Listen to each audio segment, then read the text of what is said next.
No jail time for actor Jonathan Majors. Of course, he was convicted of misdemeanor assault. He will have to take a 52-week mandatory in-person domestic violence program for assault and harassment of his former girlfriend during a domestic dispute. Law Victoria Burke of Black Press USA was in the courtroom in New York City. She joins us right now. Lauren, glad to have you here. So exactly what took place here in terms of what we saw in the courtroom. What really went on here? Well, what went on was, of course, you had a large degree of media there.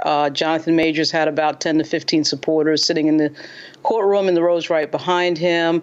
He came in and he greeted those people and shook everyone's hand before everything got going. Then there was a conference between the prosecution attorneys and his defense attorneys for a few minutes. And then about, I would say, 5 minutes to 10 a.m. this morning, his ex-girlfriend, Miss Grace Jabari, comes into court with like 5 people and sits down in the rows behind the prosecution side of the courtroom.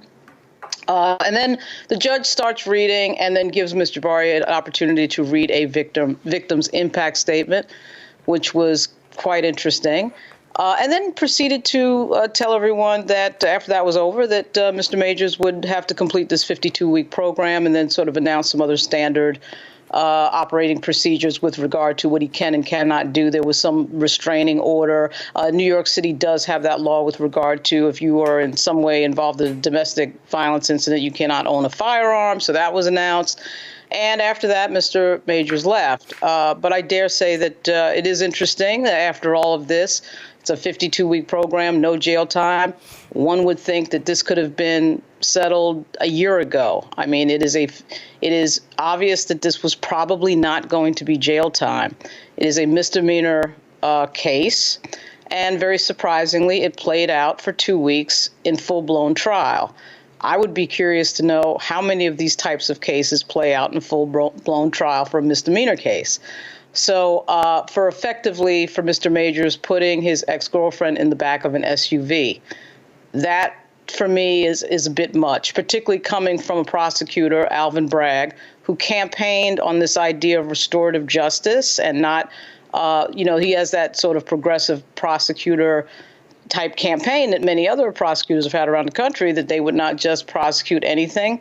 It seems that this was a bit of an over-prosecution, to say the least. So it was an interesting time in court. There was a tremendous amount of media there, probably more media than I think I had seen at any other time when I was in court before. I was a little surprised at that. I was naive. So there was plenty of press there. You called the impact statement interesting. What do you mean by that? I think that there were a few lines in the impact statement with regard to Ms. Jabari. I have to get the actual statement to quote directly, but there was something in there about I will never rest, and he will do this to other women, and I will never rest until it is assured that I can stop him from doing that. Keep in mind that Megan Good is in the courtroom, sitting in the front row, right behind Jonathan Majors. And there was some lines in there about, she would never rest until all the facts came out and this and that. So I do think that Ms. Jabari has not gotten over this situation. She has sued him civilly.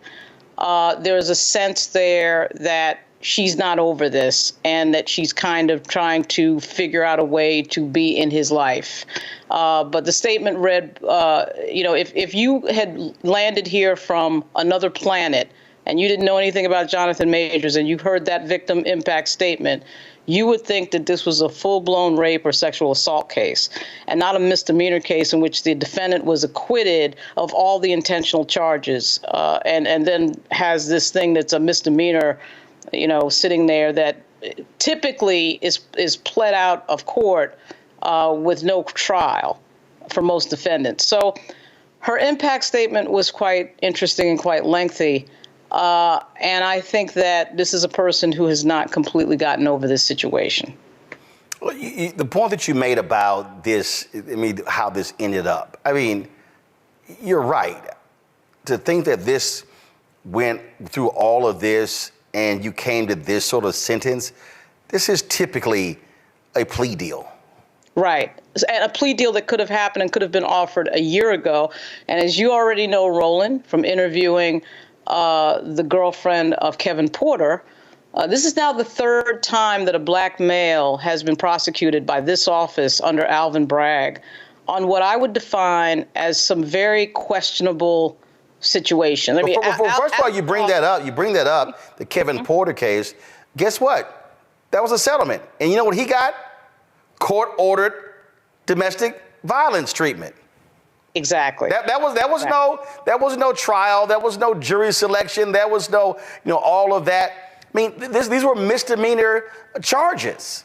Right. And so clearly there's a change in policy. We're dealing with a very young assistant DA that I believe got her, had passed the bar maybe 3 months before prosecuting Mr. Majors, and is very young. And I think that these people have no sense of what the history is when it comes to black men in the criminal justice system. They sure as hell like to talk a lot about other histories of other groups of people, which is all fine.